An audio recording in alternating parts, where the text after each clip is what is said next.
Welcome everyone to our seminar today. I start in English because we have the seminar today anyway in English. So, and I also, of course, would like to understand our guest speaker today, what we are doing here. So it is my great pleasure to welcome, in particular, of course, Vojtěch Novotný. Vojtěch is a tropical biologist studying ecology, biodiversity, and conservation of rainforests for a very long time. He's based structurally, at least in part, in the Czech Republic at the Biology Center of the Czech Academy of Sciences. He's professor of ecology at the University of South Bohemia in České Budějovice. And, of course, in parallel, he is director of the New Guinea Binatang Research Center in Papua New Guinea. And this is where you are at the moment. So, yeah, unfortunately, you couldn't make it in presence to Göttingen, but you have been here a few times. So we would, of course, have appreciated very much that if you would have made it to come, but we fully understand that this would have been a massive effort, and we are very happy that you agreed that you will give your presentation virtually today, even though I like to mention that it's way beyond midnight in Papua New Guinea at the moment.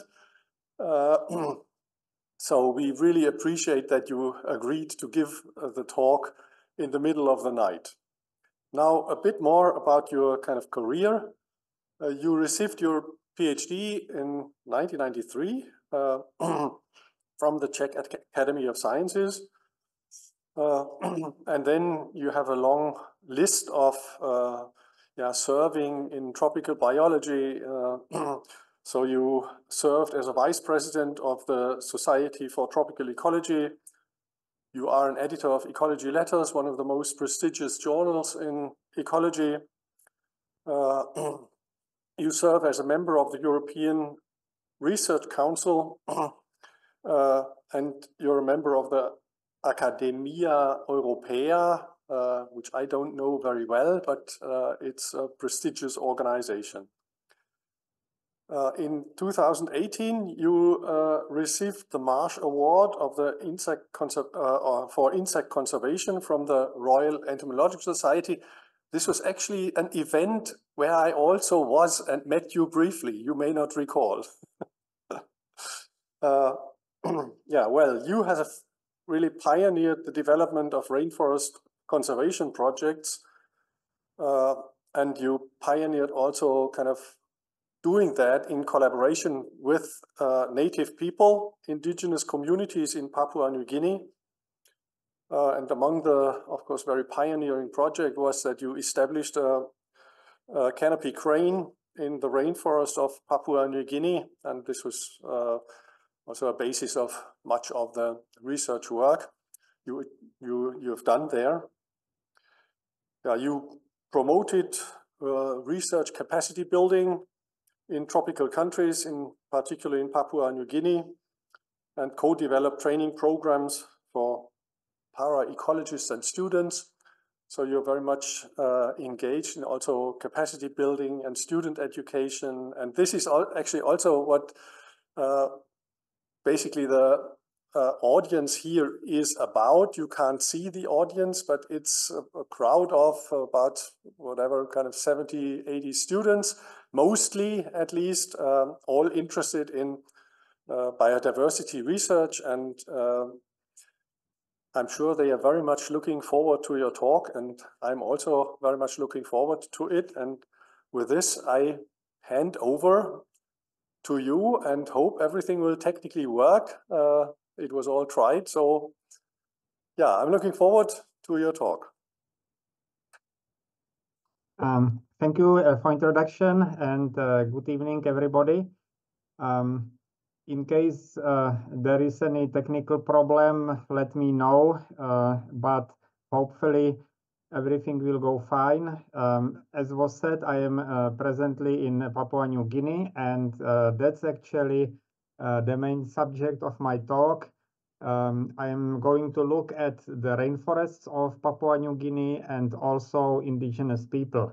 And the unifying topic of this talk is the diversity. There is a huge center of biological diversity in the rainforests of New Guinea, but also, and perhaps even more, cultural diversity and language diversity in the indigenous people. And so I'm going to talk about the relationship between the two and the future of this diversity as well. So, of course, Papua New Guinea is also the region with rich German history.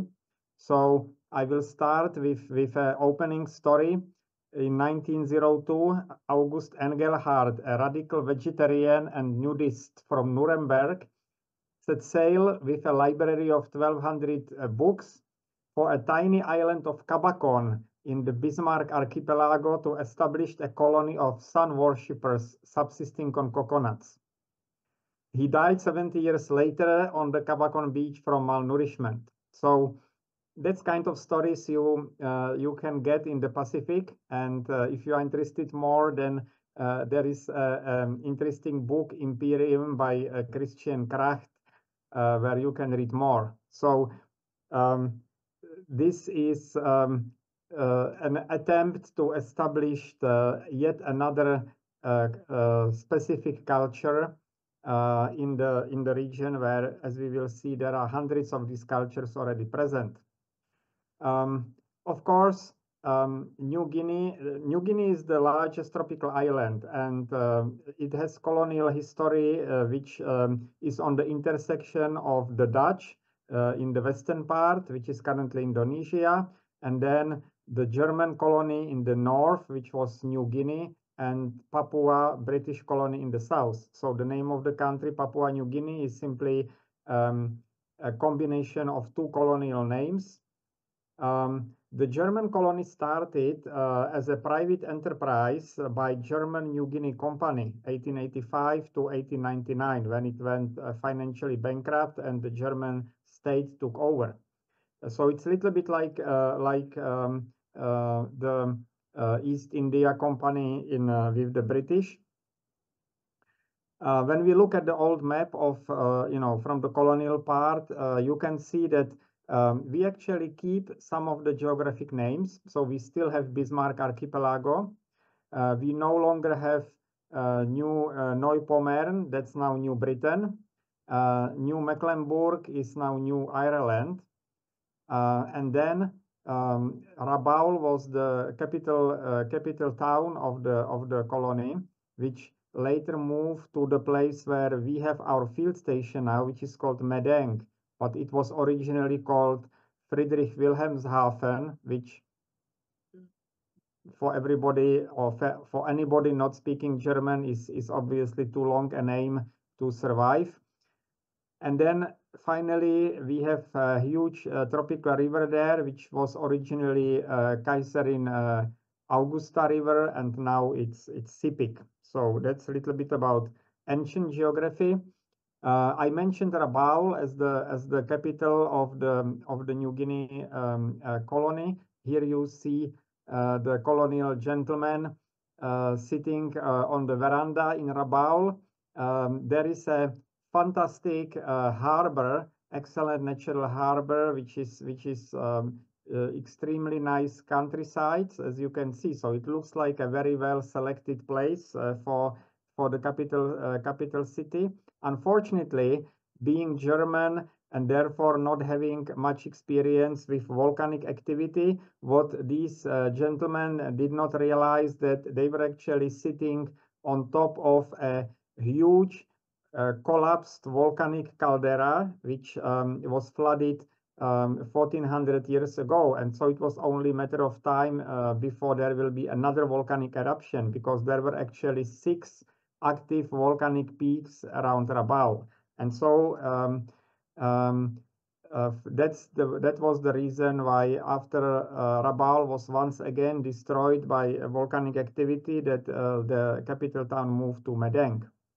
When I came to Papua New Guinea in 1995, that was actually 1 year after the final destruction of Rabaul. This is 1994. It was still a very nice town. You can see a airstrip here. And unfortunately, over the space of 3 weeks, it was covered by 3 meters of volcanic ash during the explosion, and that was finally the end of Rabaul.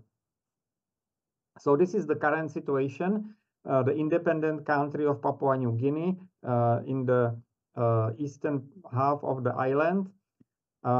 You can see when we transpose the country to Europe, you can see that it's actually slightly larger than Germany, but only has population of 9 million people. So when we look at Papua New Guinea, 0.1% of the global population lives there, but that 0.1% represents incredible 15% of all languages.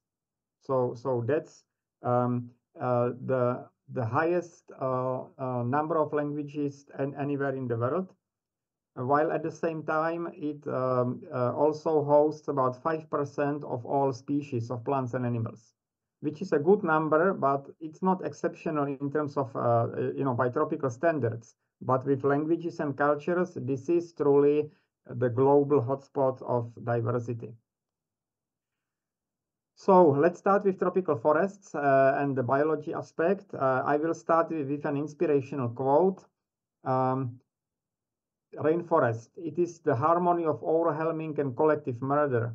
The trees are in misery and the birds are in misery. I do not think that they sing, they just screech in pain. That's a quote by arguably one of the best movie directors, Werner Herzog, when he was filming his movie Fitzcarraldo in the Amazon jungle, which I certainly recommend to watch. This movie includes transport of 300-ton boat over a ridge covered by rainforest. And Herzog actually accomplished that not by movie tricks, but by actually pulling the boat at enormous difficulties. This always is some kind of metaphor for field ecological research for me in the tropical forest. That means seemingly futile, but very adventurous and very difficult exercise. When we look at the tropical forests, then they were always fascinating to naturalists when they first were starting to expand from especially Europe to the tropics. So we of course have Alfred Wallace, we have Charles Darwin, but I would like to mention one generation before that, Alexander von Humboldt, probably the most famous German naturalist working in the tropics. He is a father of ecology of mountain ranges, and so this is one of his ecological zonation pictures. So for the biologists, they always found the rainforest strange and in need of explanation. But at the same time, nowadays, when we have a lot of tropical students, I have a lot of students in Papua New Guinea, from Papua New Guinea in the Czech Republic, and they are finding our temperate zone forest strange. And so, it's not, it's more question where you grow up, what you find sort of logical structure. So as biologists, as scientists, we should ask which forests are to be expected. Is it more the temperate zone forests with low diversity, or tropical forests, which are these two guided by the same ecological principles, or is there something special about one of the forests or another? Well, I will start with temperate zone forests, and they were challenged by bark beetle outbreaks recently, both in Germany and the Czech Republic. And here you can see on the border two different approaches by forestries to that calamity. And without perpetuating stereotypes about the nations, you will certainly note that the German forests are nicely ordered young trees in the rows, while the Czech approach is more chaotic, basically letting the forest regenerate naturally. I have to say that as a biologist, the Czech approach here makes more sense, because you get a forest which is in the future more resistant to another outbreak of bark beetles. Lots of people will say that this is not a natural situation, that all these forests in the Central Europe are planted, they are more plantations than the natural forest, and they would be right. But when we look to much more natural forests in Canada, for instance, you see the same dynamics. They only have different species of bark beetle. But again, once you have a big concentration of resource, like dominant tree species, inevitably there is an attack, and there is big patches of the forest dying. And that is actually what's happening in the tropics as well, as we will see. But there, these forest patches are actually replaced by tree species of a different by different tree species. So there, this kind of dynamics, which is causing problems in Central Europe, is actually contributing to the diversification of the tropical forest. So we are using this principle of attack by natural enemies on an abundant resource as a mechanism which keeps the forest diverse. How do we study tropical and temperate zone forests? Well, there are a number of ways, but perhaps the most successful is the global network of Forest Geo, which is network of plots which are distinguished by extremely detailed surveys of forest vegetation. There is one such plot in Germany, Traunstein, 25 hectares, 29 tree species. I will be talking more about our forest plot in New Guinea. The tropical plots are bigger, they are typically 50 hectares, and there we have 560 different tree species. So that means several times more than is in entire Europe. And so we will be looking at how we can explain this contrast. This is our New Guinea plot in Vanang, 1 kilometer times half kilometer with a field station which is next to it. And this is how that plot is surveyed. So every single stem which is thicker than 1 centimeter of diameter is measured. Then we have to paint where exactly we measured it. So when we come back after 5 years and see how the tree is doing, we know where to measure it again. Then it's tagged by numbered aluminium tags, and most importantly and with most difficulty identify 2 species. So this is the result of our survey. We have 288,000 individual trees from 560 species. Every pixel here is 1 individual tree, and they are revisited every 5 years. So this data will help us to illustrate what are the main mysteries of tropical vegetation compared to the temperate zone.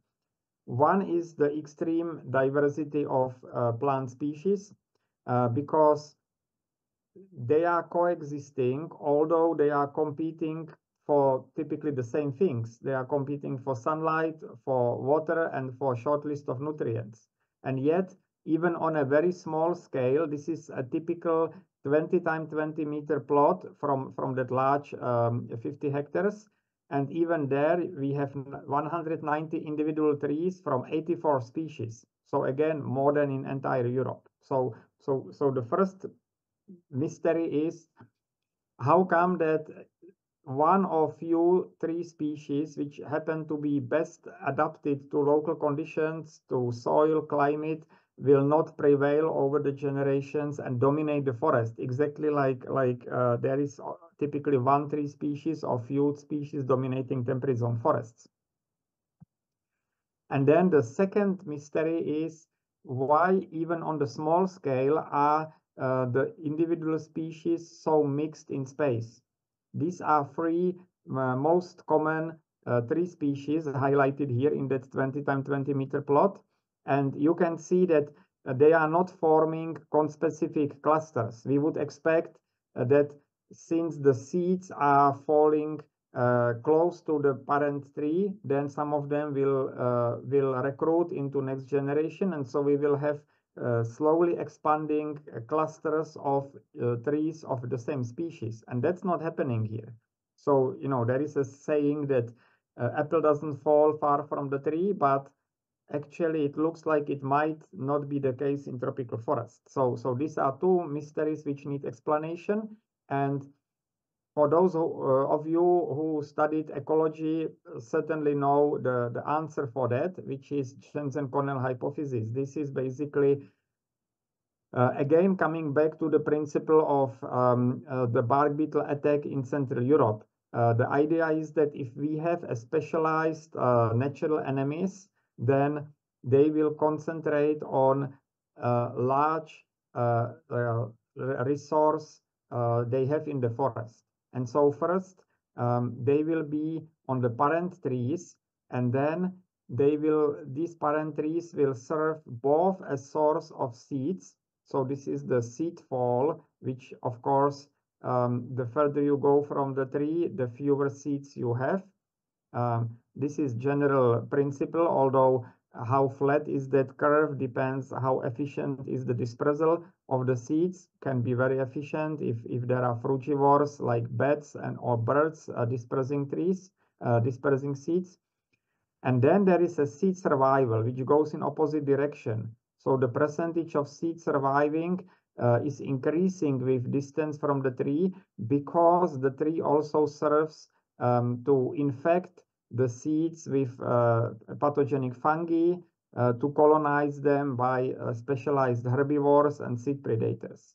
And so when we multiply number of seeds with their survival rate, we will get recruitment peaking at some distance from the tree. That means no conspecific clusters of trees, exactly as we observe in the field. So this suggestion was proposed independently by Dan Jensen and Joseph Connell. This is an example of an idea sort of floating around in science, and two scientists formulating it at pretty much the same time. Dan Jensen is an entomologist, so he was proposing insect herbivores, seed predators as the factor. And indeed, there are some case stories which seem to confirm that. For instance, this is a Virola surinamensis seeds which are attacked by these Conotrachelus beetles, and exactly as expected, the numbers of seeds are declining with the distance from the parent tree, and the survival is increasing. However, this is just one example. Now we have tried to look into whether this is a general mechanism also in the forest regeneration. So this is our field site in New Guinea. We have built a field station there again, and the people there in New Guinea are practicing slash and burn agriculture. And so they are actually disturbing the forest, and so it's a good place to study regeneration. So what you see here is an old food garden which is already regenerating, and so we can just convert it easily into an experimental plot, and then we can have control where the forest is let regenerating by itself, and then we have places which we are spraying for entire year by fungicides to get rid of these potential pathogens, by insecticides to get rid of insects. These cages, they prevent predators of herbivores like bats and birds from access. And then we also have a plot where we actually add some herbivorous generalist insects and see what happens. In the tropics, everything grows very fast. So after 1 year, you have this 4 or 5 meter tall little secondary forest. And the answer is that if the insects are there, they keep it more diverse than when we remove the insects. So even in this regeneration of the forest, insects have the impact not only on species composition, but also on diversity of the vegetation. These are some of these insects. This is light wrapping in that same forest, and there are more than 1,000 species of moths, each of them having caterpillar feeding on different trees, some of them specialized, some of them not, some of them working as Jensen Connell suggests, some of them don't. Now, this kind of station and 50-hectare plot has also some kind of social consequences and consequences for nature conservation. I don't know if Göttingen has some field courses somewhere in the tropics, but this station in New Guinea is a place for our Czech students in combination with Papua New Guinea students for 1 month field exercise in ecological research. Here you can see students are learning tropical trees, and at the same time surveying that 50 hectare is a great employment opportunity for local people. In Papua New Guinea, the local people are living in the forest and they also own the forest, and so they are deciding whether to protect it or whether to invite logging company. And again, we can naively think that they will, of course, always protect their forest. It's not as simple as that. There are strong economic pressures, the need to earn basic income, need to bring educational healthcare services, which actually induce a lot of these communities to invite loggers. However, in this case, working with research is actually a very, very good alternative. So this is a team which have been working for 1 year to survey the plot. And some of them are just technical assistants, but some of them are local botanists, because these people in their own language have the names for the trees, they recognize them very well. And so it's a very good foundation to convert them into botanists who recognize all 560 different tree species and can work as such for the surveys. So this is the result. This is the community of landowners, the Wanang village, and this is the online website which is mapping the forest loss in the last 20 years. And you can see that around the plot there is 10,000 hectares of intact forest, and that's the conservation area of the Wanang village, which is funded by research. All the neighbors actually invited loggers, and so you can see the forest loss in their area. Now, interestingly, this was the story about the insects, but what about the fungal pathogens? Interestingly, there was an unintended test of Jensen-Connell hypothesis about 50 years before it had been already published. It had been actually published, and that was in the Amazon with the rubber trees. Hevea brasiliensis, a rubber tree, still the only and best source of natural rubber, is a primary forest species in the Amazon, fairly common, spread across the Amazon at low densities. And so in the past, before synthetic rubber, it was the only source of rubber. You cut the tree and you collect latex, which is again defense against herbivores. And so there was a huge industry at the turn of 19th-20th century of collectors concentrated around Manaus, which is the city right on the Amazon, close to the confluence with Rio Negro. And in the 1880 to 1912 was a memorable time of a rubber boom in Amazon, because that was the only source, and the starting automobile industry, especially in the United States, really needed a lot of rubber. And so Manaus was at the time one of the richest cities in the world. And to this day, you can see the opera house there with Italian marble. And at those times, Caruso was singing there. So they were really living in style until British botanist Henry Wickham stole 70,000 Hevea seeds in 1876, brought them to Kew Gardens, and that allowed the British to destroy Brazilian monopoly on this sort of sustainable harvest of rubber from the rainforest by starting big plantations in their Asian colonies. And so since then, Manaus became poor again, and it's pretty much poor to this day. And the Brazilians remain to be paranoid about any foreign biologists going there and studying their forests based on this story. So this is one lesson here, is that, you know, often we hear about how great it would be to protect forest by sustainably harvesting some forest products. That's a bit problematic because many times it doesn't really work economically. You know, it's hard to reach markets, have sustained income, but sometimes it does work economically. And then, like in the case of rubber tree, the next economically most profitable step is, instead of sustainable harvest from the forest, plant a plantation, and that will finally become actually even competing with the forest. That's exactly what happened with rubber tree, which is now competing with the natural forest in Southeast Asia. However, Henry Ford did not want to be dependent on these Asian rubber from British colonies, and therefore he negotiated with the Brazilian government, and in 1828 the Ford company founded an entire new city of Fordlandia in the Amazon jungle.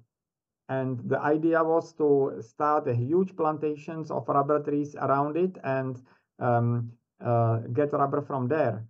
That failed biologically because rubber tree seedlings were attacked by fungal pathogens. So again, classical Jensen-Connell hypothesis: once you have big target like European spruce for bark beetle or Brazilian rubber trees, then pathogens or herbivores will destroy it. They did not do it for the British in Asia because there the rubber tree was not native, so the fungi were not there. The experiment failed also socially. The native workers grew tired of American food and revolted in the town's cafeteria and chased away the managers and the town's cook into the jungle until the Brazilian army arrived.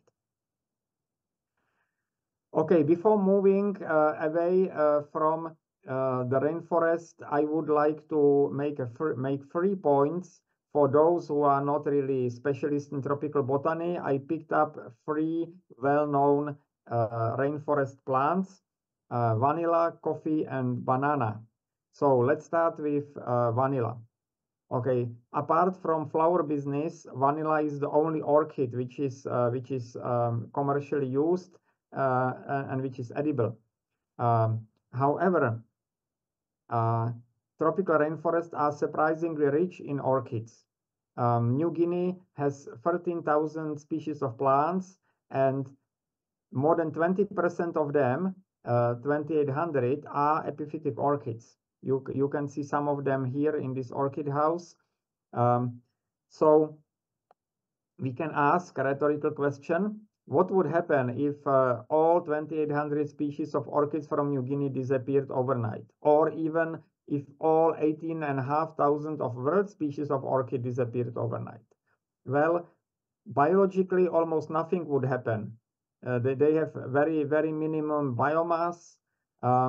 They have specialized pollinators, so these would get into troubles. But otherwise, in terms of rainforest functionality, so-called ecosystem services, climate effects, nothing would really happen. We would lose 20% of all species, and we would hardly even notice. Even economically, we would not even lose vanilla ice cream because more than 95% of all vanilla flavor are completely artificial. That's vanillin synthesized chemically. But apart from vanilla, which you can see here with the farmer, nothing would happen. So that's an illustration of the point that sometimes we hear that we can justify conservation of rainforest by their ecosystem services. It's true, but biodiversity is very loosely connected to functioning of rainforests. Lots of species are redundant, and so because species don't originate because they are needed in an engineering sense for forest ecosystem function, they originate because they can. You know, the orchids developed epiphytic lifestyle with specialized pollinators, And that led to a lot of speciation, not because they are somehow needed for proper functioning of the rainforest ecosystem. Okay, now let's move to coffee. Coffee arabica is a shrub from an African rainforest. It's understory shrub, and as we know, it has caffeine, which is again alkaloid developed as a protection against herbivores. And so, of course, we are using coffee, and naively, people would think that we are somehow exploiting coffee, or we are somehow using coffee for our benefits. However, when you look at it from the biological perspective, it's actually the other way around. You know, coffee had a real problem because coffee had to compete in the understory of the tropical forest with tens of other shrubs and trees. But luckily, they were able to chemically manipulate a vertebrate species, Homo sapiens, and make him to help them in the competition, cut down all the other trees, and increase fitness of coffee, because fitness is the dispersal and multiplication of gene pool. And therefore, coffee is the one who is really beneficiary here. We can say, okay, well, then it's mutually beneficial relationship because people get pleasure and, you know, they are happy with drinking coffee. Again, not necessarily because we have to think in the terms of fitness. And, you know, happiness is not a parameter of natural selection. And so when we look at the human fitness, here you have individual countries and then their per capita coffee consumption against their fertility, number of children per woman, and you can actually see negative correlation. So the more coffee you drink, the fewer children you have. There is a lot of coffee drinking in Germany as well. And so you can say that coffee is actually parasitizing on humans in biological terms. Okay, and the last point is on bananas. Those of you who travel know that bananas are exactly the same in supermarkets all over the world. US, Japan, UK, Germany, of course, Australia, Brazil, it's always exactly the same bananas. Actually, the story is even stranger because all these bananas in all the supermarkets, they are all coming physically from several individual banana plants which were brought from the Mauritius Island to the house of William Cavendish. Here you have the house. It's a 6th Duke and Duchess of Devonshire, and in 1830, their gardener, Sir Joseph Paxton, brought these banana plants, and they were then vegetatively propagated, and they are the basis of all the supermarket bananas we have. They all trace their ancestry to these few plants in the greenhouse of the William Cavendish, and that's one we call it. That's why we call it Cavendish variety. Why was that? Because at that time the banana industry was devastated by a fungus.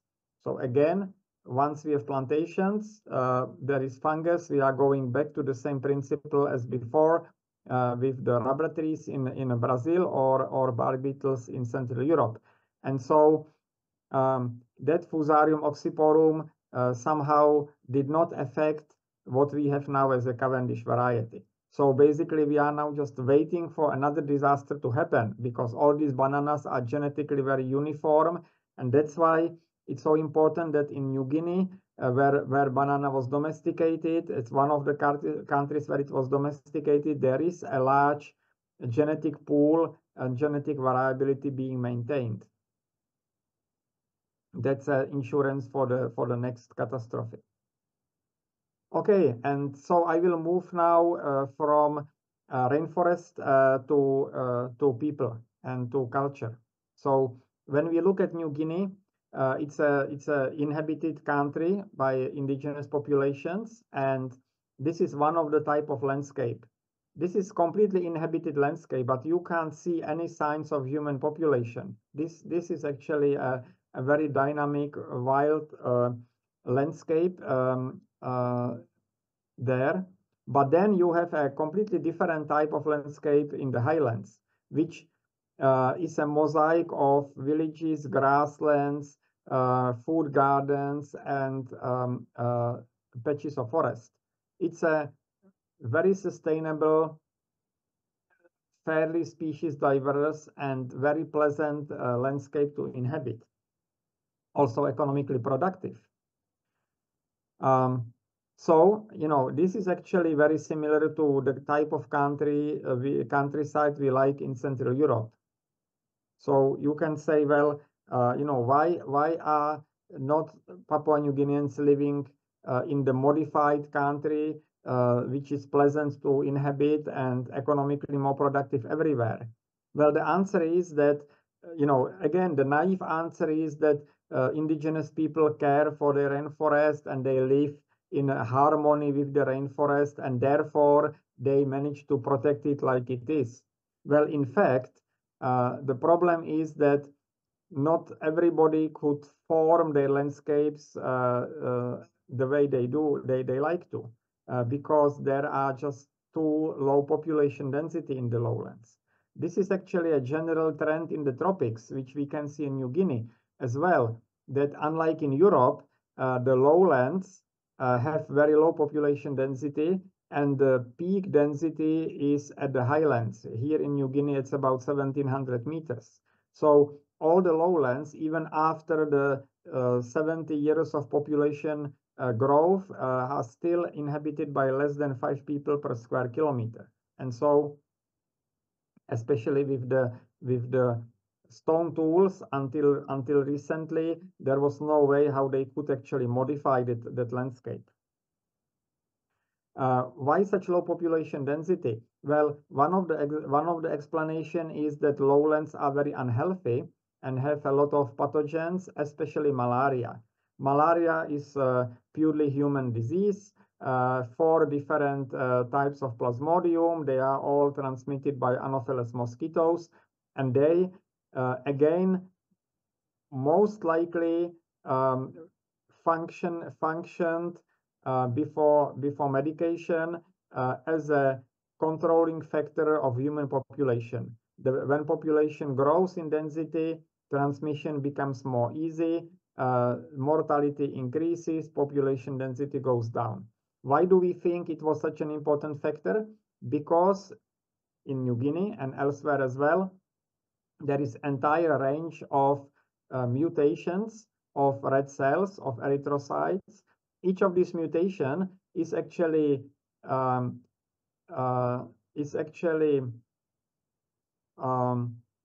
interfering with the function of erythrocytes. So it's actually physiologically harmful to some degree, not fatally, but harmful. But it also changes the red cells, and so they are no longer target for malaria. The Plasmodium has more difficulty to use them, and so although they are negatively affecting the health of the people, at the same time they are protecting them from malaria. And in the lowlands, there are a huge percentage of population who are still carrying these mutations. When you go to the highlands, where malaria is not naturally present, these mutations disappear. So that shows a very strong selection pressure by malaria on the lowland populations. So again, we are back to our spruce and bark beetle. Here we have humans and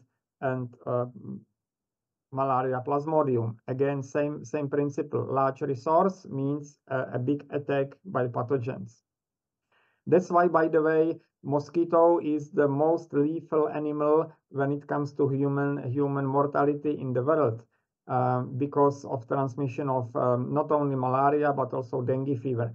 The second most lethal animal for humans is humans themselves, and then with big space after that we have snakes, dogs, tsetse flies, and so on and so on.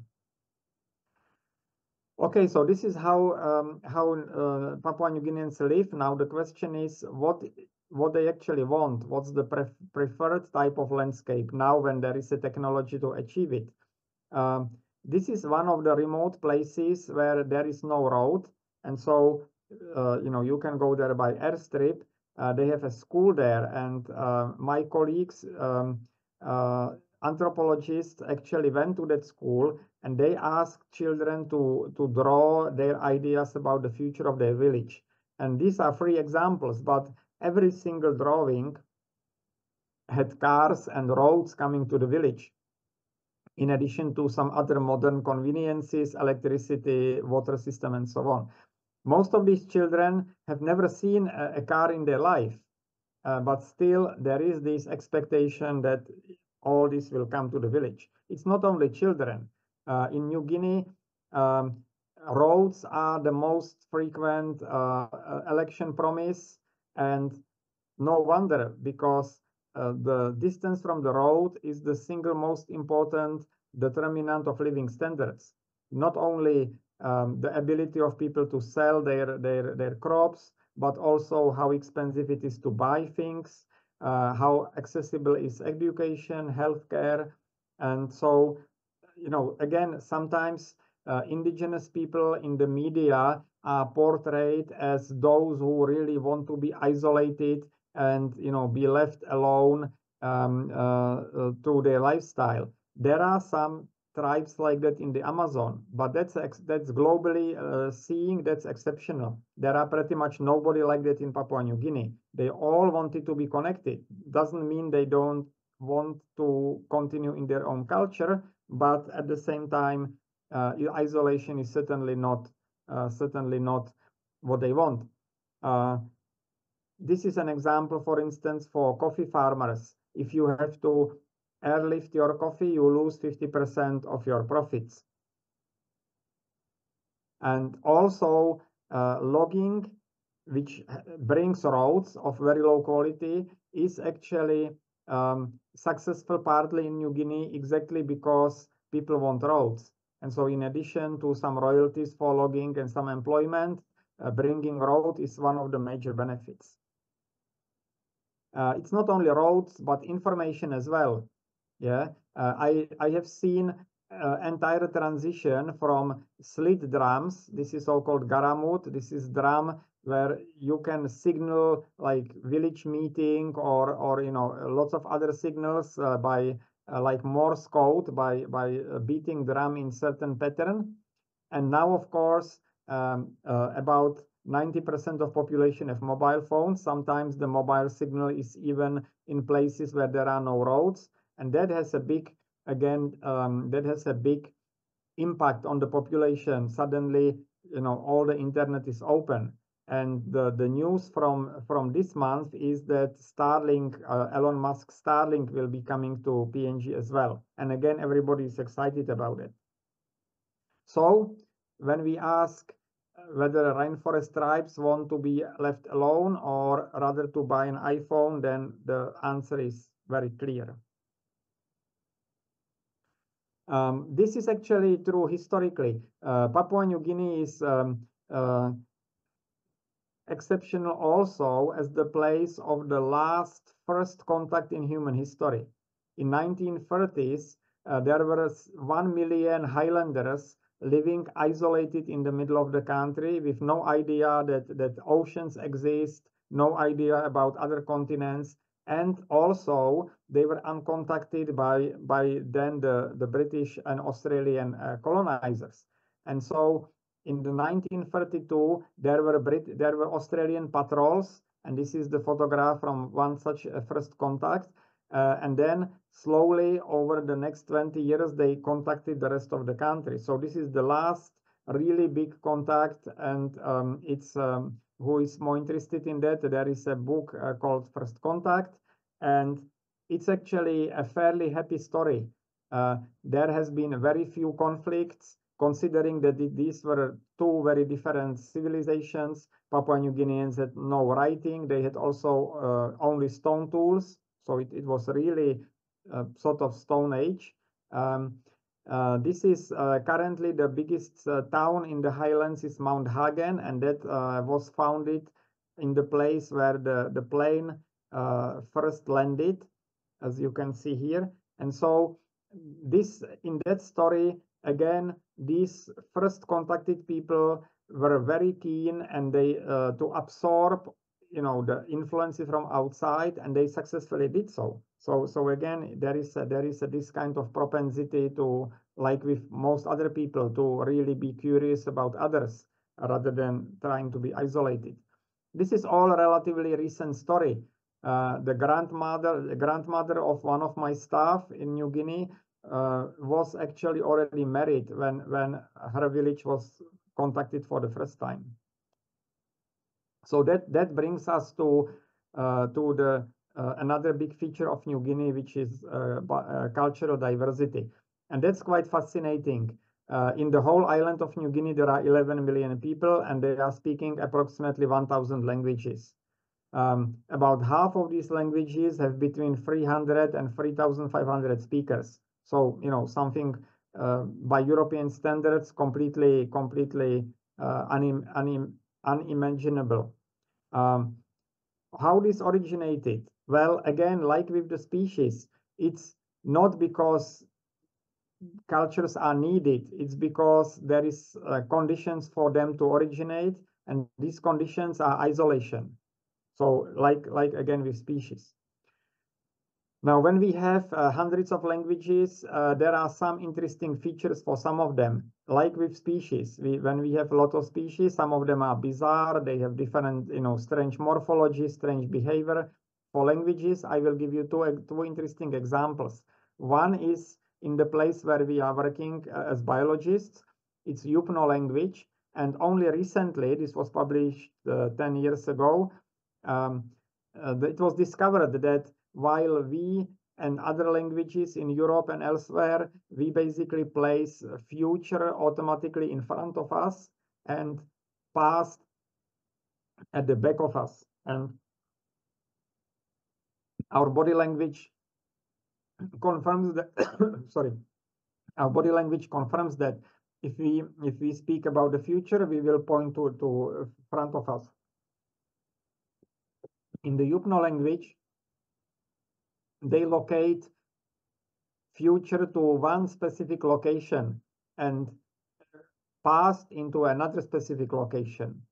So it's like, you know, if in German, let's say Göttingen was future and Leipzig was the past, and you were always oriented, and when you were talking about you know, about the past, you were subconsciously pointing towards Leipzig.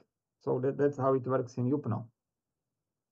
Another interesting feature are numerical systems and counting systems. Most of the languages are very simple in that. They count 1, 2, 3, many, you know, no real sophisticated system, but some of them do. These are 6 languages around a huge extinct volcano, Mount Bosavi. And on the slopes of the volcano, these languages are counting, but they are not counting on 10 fingers. They don't have a decimal base like we have. They are counting on more body parts, and you can see on these diagrams between 17 and 35 different body parts. And so that forms the basis of the numerical system. So if in language Edolo you want to express 35, then it will be 2 times 17 plus 1. Okay, now I will illustrate the situation with languages on the surveys, which I did with my PhD student Alfred Kik of the secondary school students in Papua New Guinea. We were looking at how they are doing with the languages and the ethnobiological knowledge. As an example of young educated generation. So this escalated very quickly into a huge study by Alfred. You can see all the questionnaires the students filled. We had 6,000 students who were speaking 392 different languages. So again, quite strange situation. The record holder was this lay secondary school where there were 381 students in the final 2 years. And they, between themselves, they were speaking 126 languages. So if you pick randomly 2 students, only 2 cases out of 100 will find that they have the same language. Of course, in Papua New Guinea, there is Pidgin English, which everybody speaks, and the formal education is in English. So, of course, the students can communicate, but just not in their native language. By the way, these students, what's the demography of these students? Secondary school students, they are already, by being in secondary school, they are already exceeding their parents in education typically. They achieved higher education than 60% of their fathers and 80% of their mothers. And they are coming typically from families with 5 siblings. So I don't know how many of students in Göttingen are single children in the family, but that would be quite rare in New Guinea. Only 1.6% of students had no sibling. Their families, they mostly own agricultural land. 60% own also rainforest, but only about half of them have electricity. They are mostly coming from the villages, some of them 13% without any road connection. And this is the demography. This is the demography between New Guinea and Germany. And so when you look at the age category of secondary school students, you can see a very different situation. Papua New Guinea students, they have their future open. The old people are rare, but they will be pushed by younger and younger generations. While in Germany, the situation is quite different. Young people see that, all the jobs are already occupied by people in their 50s. And so that's quite different perspective. Now, we expected, of course, that young generation will have some decline in languages, but it was actually worse than we expected. This is the percentage of fluent speakers in the generation of their parents, which is over 90%, and there is a big drop for the students, only to 65%. Now, we analyzed statistically a lot of different drivers. They are often correlated. The modern lifestyle is basically what is killing the languages. But the 2 biggest factors are urbanization and linguistically mixed families. If father and mother are speaking different native language, then they speak Pidgin English in the family, and children don't learn any of the languages. Already in the current students, 37% of the families were mixed language. But when we ask the students whether their best friend at school is speaking the same language as they do, 65% said no. So that means, this is an indication of their future partners, perhaps. And so that mixing families will just escalate. And so we can expect that this already fast loss of language will further intensify. Of course, there are some other correlations. The better are computer skills of the students, the worse they know their native birds. Also, the more educated parents they have, the poorer bird knowledge they have. It's all contrast between modern and traditional lifestyle. Now, what actually New Guineans know in their natural environment? Well, this is the 483 names for the charismatic bird, flightless bird cassowary, in 483 different languages. Of course, all these traditional communities are also using plants for medication. And so there has been publication listing almost 20,000 of uses of certain plant by certain indigenous group for certain illness. That looks impressive, but when you look at some well-documented and well-studied individual languages, for instance, Kalam language, where there was a long-term study, it looks like typically one community is using about 500 different plants. There are 500 different plant uses. So since there are about 1,000 languages in New Guinea, that will give you about 500,000 of distinct plant uses for certain plant by certain language for certain illness. And that means that 20,000 documented ones is extremely low percentage. Yeah, and so all these other uses are not written. Nobody writes that down, unless scientists will come and do it. So that's a big gap. Papua New Guineans, of course, can do it themselves, but nobody is really doing it. It's interesting that there is much more effort to protect biodiversity than to protect cultural diversity. And so all this information will disappear. Now, at the same time, this is a culturally important information, but in terms of medical knowledge, we tend to overestimate, native remedies. I think you can do a lot. You can do a good business probably selling something, branded as indigenous wisdom, cure from the Amazon rainforest. That will probably sell very well.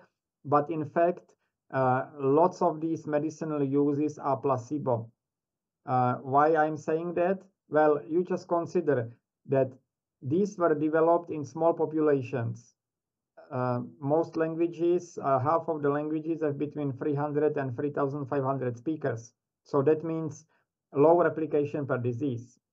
Second problem, no written record. And so everything is translated between generations.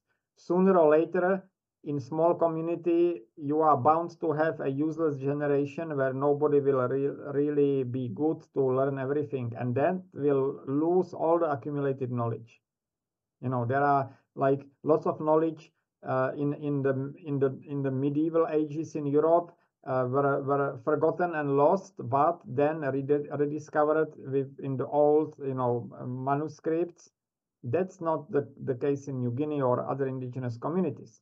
And finally, healers there are much more charismatic than our doctors here. And so there is a stronger placebo effect they induce than our doctors. And so when you put all this together, no wonder that most of the traditional uses are not really working. We studied biological systems in these villages in the lowlands across 500 kilometers, and we also noted this plant use.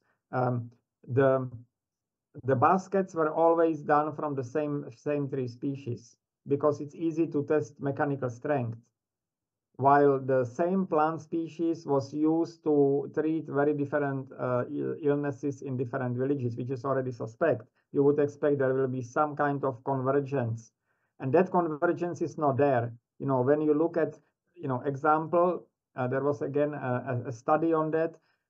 When you look at the example of two languages with shared pool of diseases and partly different vegetation. So what you can have?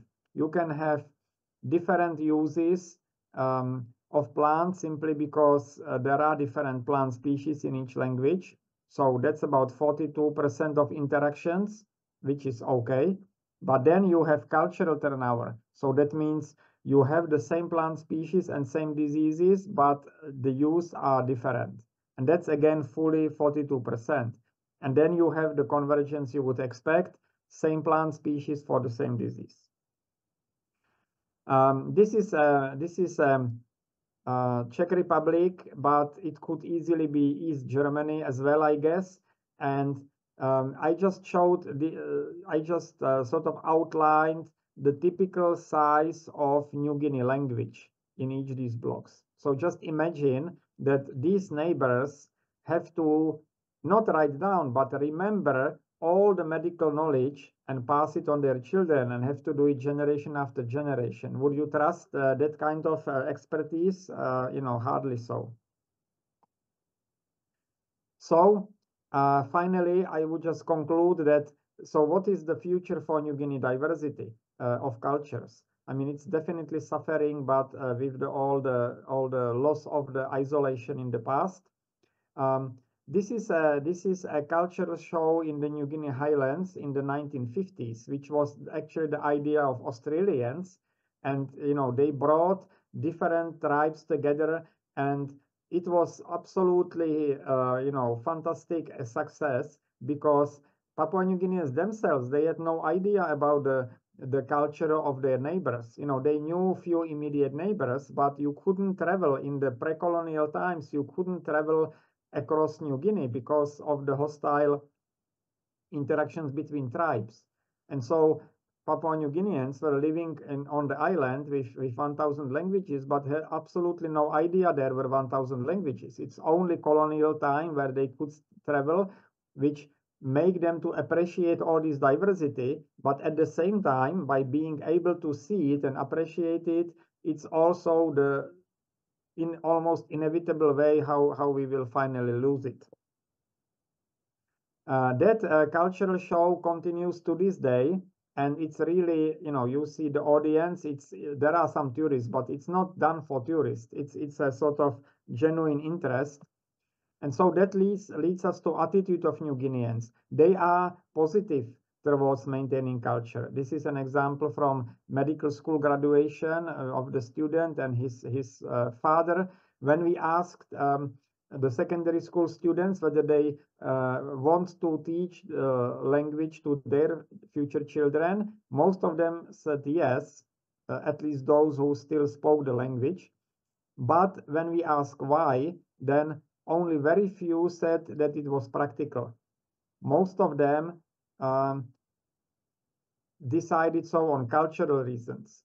And so again, you know, there is some hope, which is not for the use of language as the most practical way of communication. That would be always English, but as a way of cultural, you know, maintaining the culture. After all, you know, the same happened historically with my language, Czech. We of course were operating in sort of German cultural space, and German would have been more pragmatic, but then there was a sort of attitude towards maintaining Czech, and that's how Czech language survived. Something like that could happen and will happen in some New Guinea languages, but not all of them.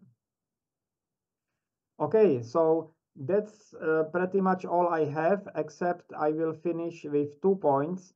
One is a little bit story from the fieldwork. This is from Mount Wilhelm, the highest point, the highest peak of Papua New Guinea, which is very solid 4,507 meters, and so it's alpine zone, and we are studying elevational distribution of plants and animals. That will be another story. By the way, it's named after the youngest son of Otto von Bismarck. And so we were doing a very substantial survey across elevational gradient from the lowlands from 200 meters all the way to timberline 3,700 meters. So we had 8 locations where we needed to work with the local assistants at 8 different elevations for 2 months. And so, of course, we hired people and we will pay them, but we were concerned about safety. You know, if we come with a lot of money and stay there in the camp like that, it will be open to you know, to attack. And so we explained that we will issue these receipts, numbered receipts to everybody for every week of work. And at the end of the project, I will come with big bag of money and protected by police, and whoever presents receipts will be paid. And that exactly happened. I expected a long line of people, each of them having few receipts, which partly happened. That's why I brought a lot of change. But then at every elevation, there were also few people who were presenting hundreds of receipts.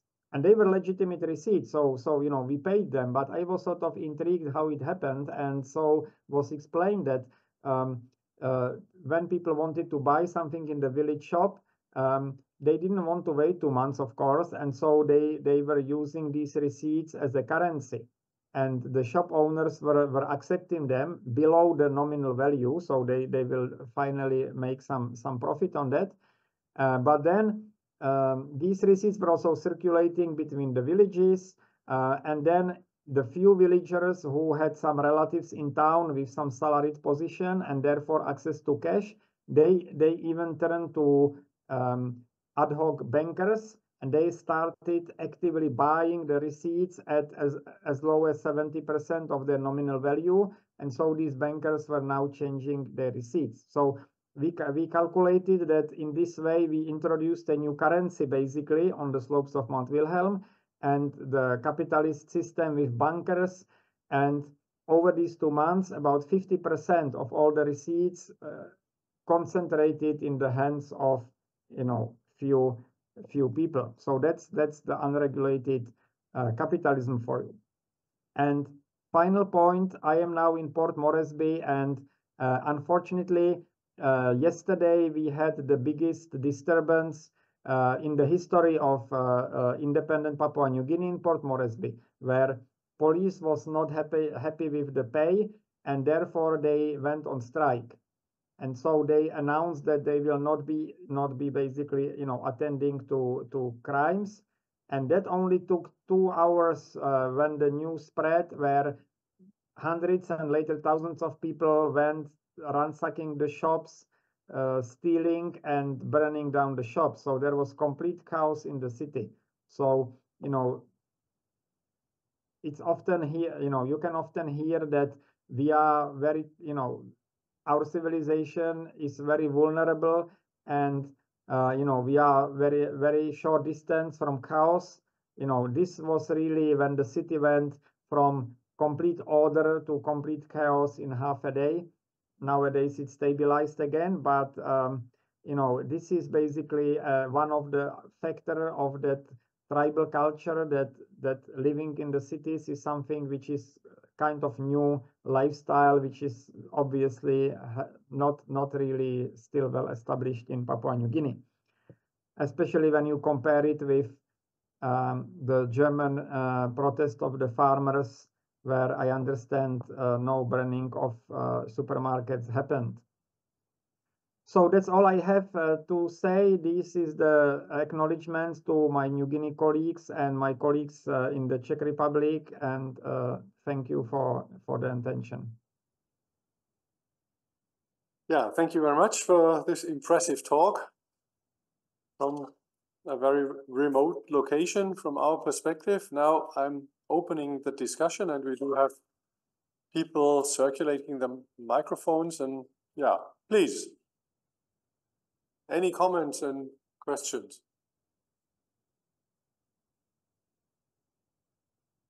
Thank you, first of all, for your presentation. It was really interesting and fun to listen to. When you talked about the big sampling areas in the forest, where you analyze the tree composition every 5 years with 288,000 singular trees, it was really a bit astonishing. I wanted to ask how the logistics of that actually look like. How long do you take to make one sampling round? And yeah, it's really astonishing.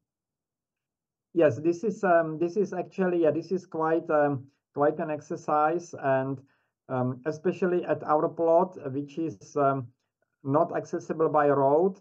So we have to drive half a day by 4-wheel Land Cruisers, and then it's 8 hours trekking through the forest to the field station. So the logistics is complicated, but this is all done by Papua New Guineans who are there at home, and so they have no problem staying entire year in the forest. And of course, they go back to the village for weekends, but for them it's a working environment, and so the whole survey takes 1 year, and it takes about 25-30 people working for that 1 year. So it's a formidable exercise, but at the same time, the network of these plots is really highly productive in terms of all kinds of analysis, simply because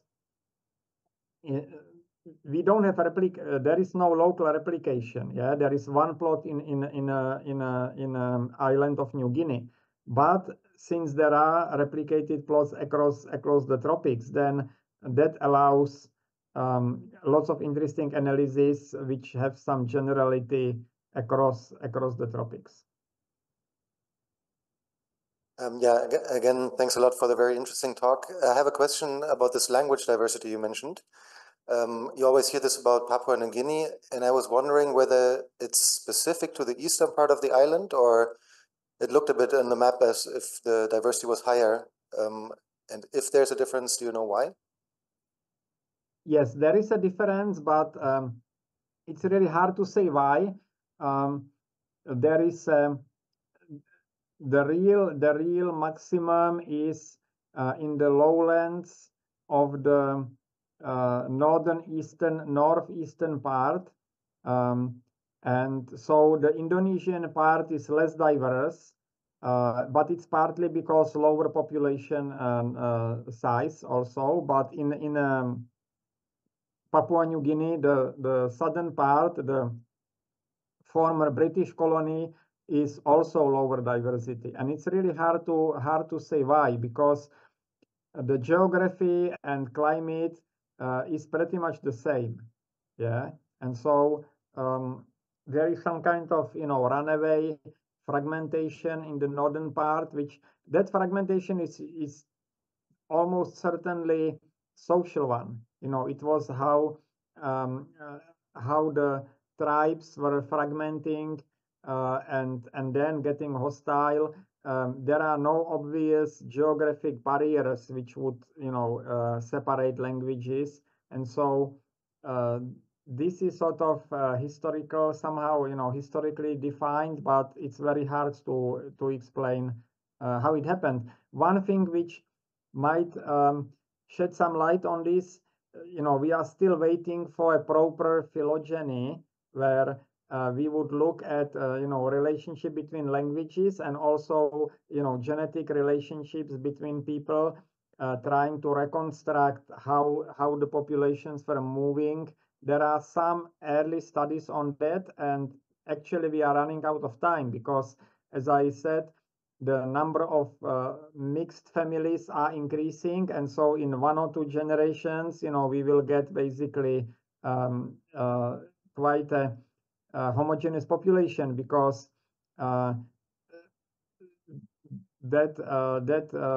mixing is accelerating. So yes, there are big differences locally as well, but we don't really know why they are there. Yeah, thanks a lot also for the very nice presentation from my side. And I was wondering, what are people doing with the cell phone? So in some areas like banking is something important, or I mean, are they using it for learning, for watching funny cat videos or things like this? And then also you said 50% have electricity. So is there also a chance for the other 50% to use a phone? Okay, a good question. So yes, phones, that was interesting because phones, there was a stage where there was phones were available, but they were not smartphones. That was the sort of Nokia stage of the classical phones without internet. So at that stage, there were some interesting new social processes. Especially, what happened is that people were often randomly calling to random numbers, and then you had some friend somewhere else in the country which you did not see, you only hear. They could be telling you truth or lying, where they are, how they are, and so people were connecting like that, and there is actually quite a lot of marriages which started like that. Yeah, that people connected by a random number, they were talking over the time. Finally, they managed. One was visiting another, and I personally know some of marriages which originated like that. Of course, now it's different because now you have smartphones and you have cameras, and you can see who is talking. But there were some interesting anthropological features of that. Nowadays, with internet, yes, first it's a huge window to the rest of the world for the better and for the worse. You know, again, 25 years ago, when we came to a remote village, there was a huge interest in any kind of stories, you know, how European life looks like, you know, how other countries look like, any kind of pictures, you know, picture postcards. There was a huge, you know, there was a real misconceptions about lots of European, you know, features, and that completely disappeared. Yeah, you know, people really are informed or misinformed sometimes, but that gap is closed. For electricity, again, in the remote villages, when people had absolutely limited, you know, input of materials from outside, then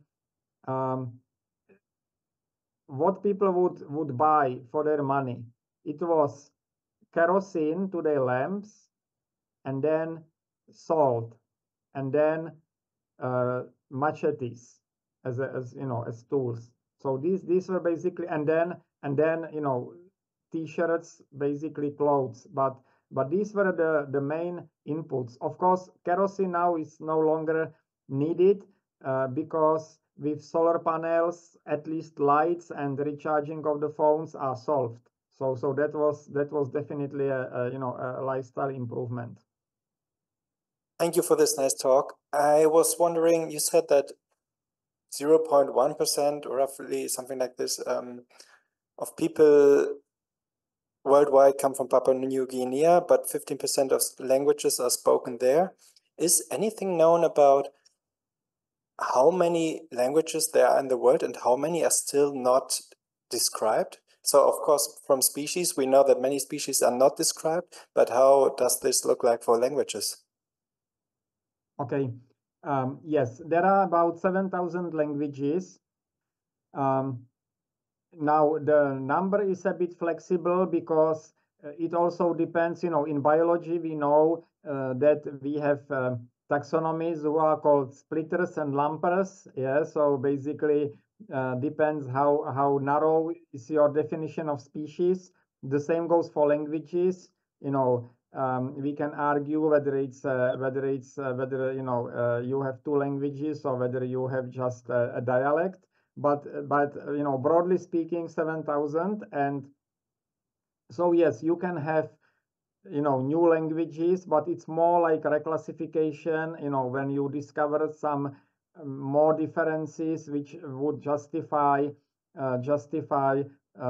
separating as a new language. So for instance, by the, you know, by chance, it happens to the language of the Wanang village, which I showed where we have our plot located. That was recognized by official linguistic publication as a separate language only about 6 years ago, when, you know, a linguist came there, and previously it was seen as a dialect of another language. So you can have this kind of classification issues, but this is not the main point. The number of languages, you know, it's sort of minor point, but the bigger point is that a majority of these languages is undocumented. So that means there are no grammars, there are no thesaurus, no vocabulary which would be written. And that's a big problem, you know. And you know, people are, one of the problems when we were asking people to write down the, you know, the names of the birds and plants in the tests I showed, one problem is that even fluent speakers of native languages, they never write in them. Yeah, they only speak in them. And so these languages are still not written. And so if they disappear completely. And there are very few which are documented. And ironically, the biggest documentation effort for languages is the program to translate Bible to all the languages. Yeah, there are organizations like Summers Institute of Linguistics, and so, you know, although I might have sort of, you know, I would like to see if there is one book in a local language, I would probably like to see a different book than Bible, but maybe Origin of Species. But if it's, but I would still see that this is still a valuable effort because of all this linguistic information which is collected. Okay, also thank you for the nice talk. I wanted to ask, apparently, so I heard that from media, Papua New Guinea has rich resources, also fossil resources, and I think there are also some mines, big mines, and what prevented people, I mean, even a few people, I think, could actually develop mines and also mining for fossil energy to a great extent. What prevented the people to destroy all that natural habitat in this way, maybe?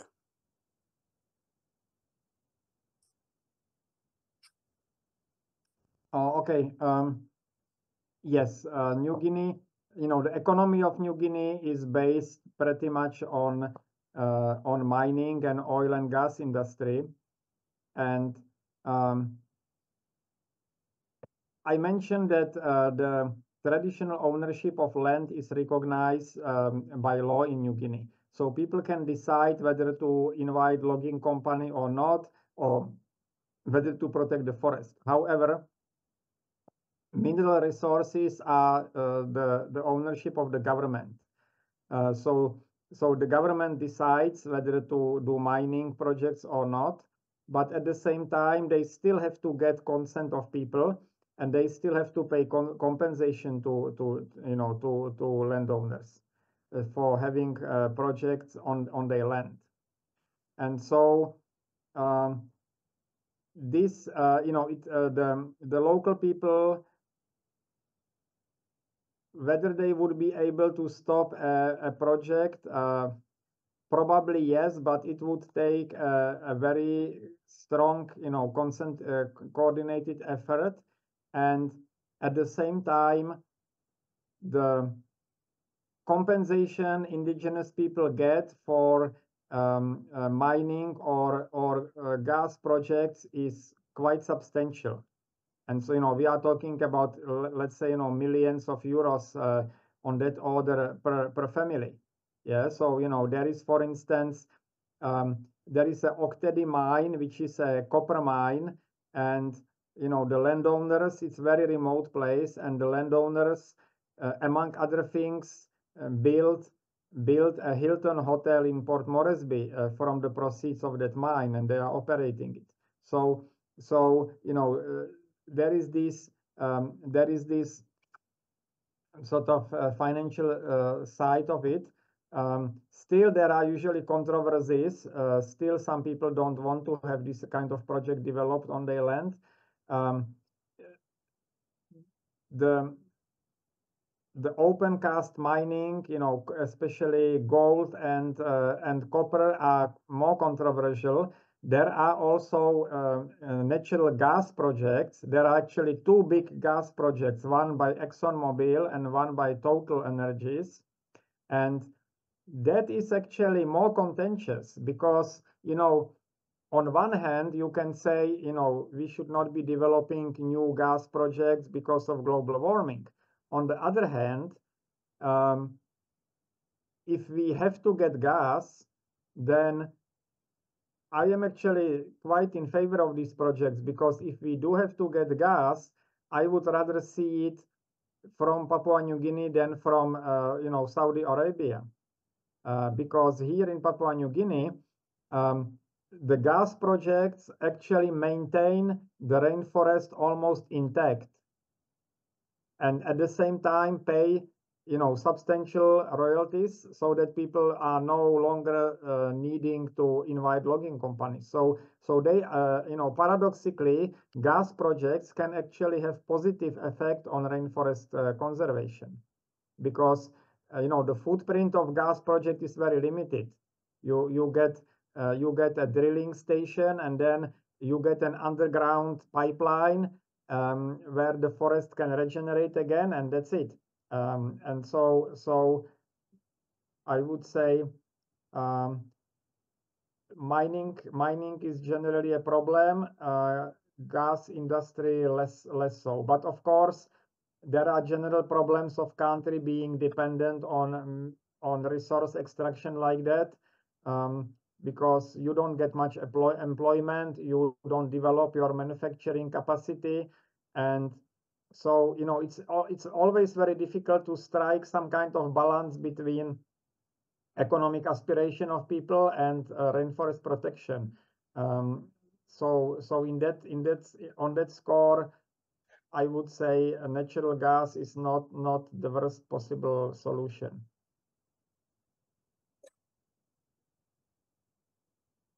Maybe I go on a little bit. What I would be interested in is to hear a bit more about the income of the kind of local people in your research area. What is that kind of based on in general, or is there some general figures about it?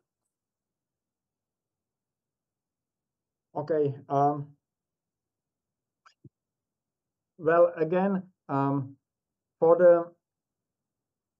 the income, the conservation, the income expectations depend a lot on location. So if you have a really remote place where there are no alternatives for income, then any kind of income is attractive. Yeah, and so in our case, with the Wanang conservation, people do have alternative. They can invite logging company because that's another possibility.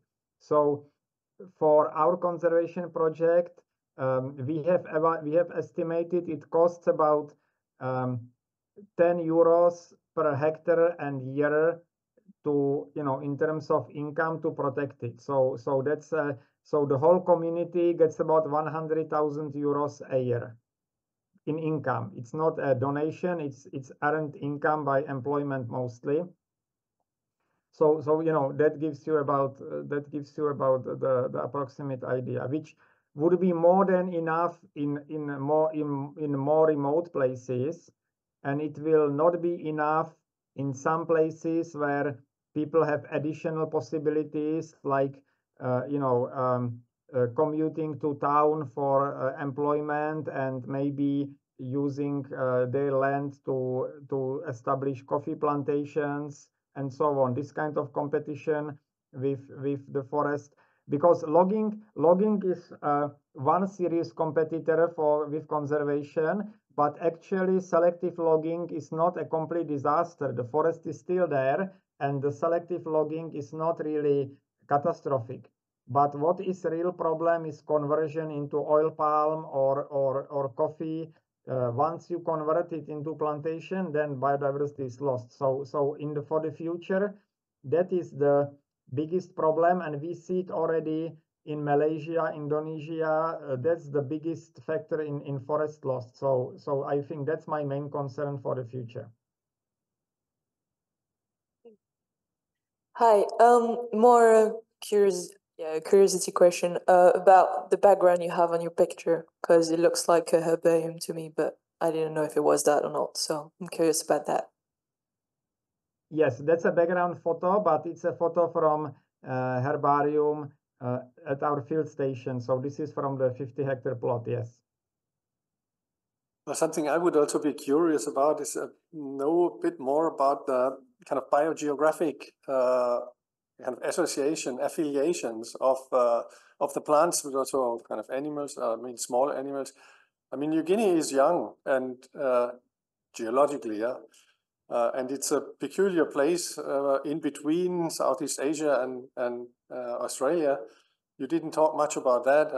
You have a lot of trees diversity. So, what is the affiliation of the trees and maybe also of some other organisms you know more about? Yeah. Okay. Yeah. So New Guinea is east of the Wallace Line. So as most people probably know, the mammal fauna is dominated by marsupials, and so it has sort of Australian affinities to in mammals and birds. This is less pronounced for plants. There is a overlap both to Australia and to Asia, Southeast Asia, in terms of plant composition. And for local differentiation, the southern part of New Guinea is pretty much part of Australia. Yeah, and in the last glacier maximum, there was no sea between Australia, and the New Guinea was connected with Australia. So lots of species are shared with Queensland, which has a similar climate, and then the northern part is really complex because it was accumulated by the islands basically arriving and crashing into New Guinea. And so, as I showed New Guinea and New Britain and New Ireland, these will be the next ones to crash into the mainland New Guinea. So yeah, it's quite complicated terrain, and it's also combined by excellent elevational gradients. Yeah, the central mountains of New Guinea, basically outside of South America, that's the most substantial tropical mountain range with rainforests and with going all the way to alpine zone. So there is a lot of species. There is a lot of endemic species which can't overlap with Australia simply because Australia doesn't have high elevations. Related to the elevation and to the herbarium specimens, are these the results for plant diversity and composition for this elevational gradient published yet? No, we have a fairly basic. We actually need to do a bit more plots there. We have only low numbers of small plots across elevation. We did publish birds, mammals, and some insect taxa along the elevational gradient. So there are some papers on this, but we still have to publish plants. I have a question about the people that were recently still lived in the traditional way. So how is their attitude against nature conservation? Are they now only interested in cars and roads and smartphones after they received more access to the modern world, or is nature conservation still important for them? I would say okay, first there are really big differences in attitudes, and even between individual villages, and they are not always predictable. Sometimes you have villages which are really conservation minded, some of them are not, and it usually comes to few prominent people who are influencing others. So you have these kind of different social dynamics, but generally I would say people are trying to find some kind of balance, some kind of combination. They are certainly not discarding their culture, and they like the forest, and they like the food which is traditional from the slash and burn agriculture, as opposed to sort of international cuisine in the cities. So this is all as valued, but at the same time equally there is a demand for, as you say, mobile phones, modern conveniences, and so unless it's sometimes it's not really in absolute sharp contrast. People are trying to find some kind of middle ground. So I would say I don't see big differences from other cultures elsewhere. It's pretty much universal. I would say the perception of indigenous people is really a bit unfortunately shaped to a large degree by these extreme cases of isolationist Amazon tribes, which are always big news, when you have some really remote place where they really want to be isolated, and these are real, but even in the Amazon, they are a minority, and it's probably some explanations are that it probably goes back to the unfortunate history of colonization, where those who were not isolated, then they were often basically dying out, especially of the diseases, and so you get some kind of selection for those being isolated, but that's definitely not the case in New Guinea. Hey, I think we had a lively discussion, and most of the questions are answered as far as I can see. So thank you very much. I'd like to close this seminar. Yeah, thanks again very, very much for kind of being prepared to be with us at that time. We very much enjoyed, as you also realized from the questions and interest here. Yeah, thanks very much. And we don't want to keep you away from sleeping any longer, and look forward to any case that situation, seeing you maybe in Europe and Göttingen again. Okay, thanks again. Yes, thank you for invitation, and thank you everybody for attending.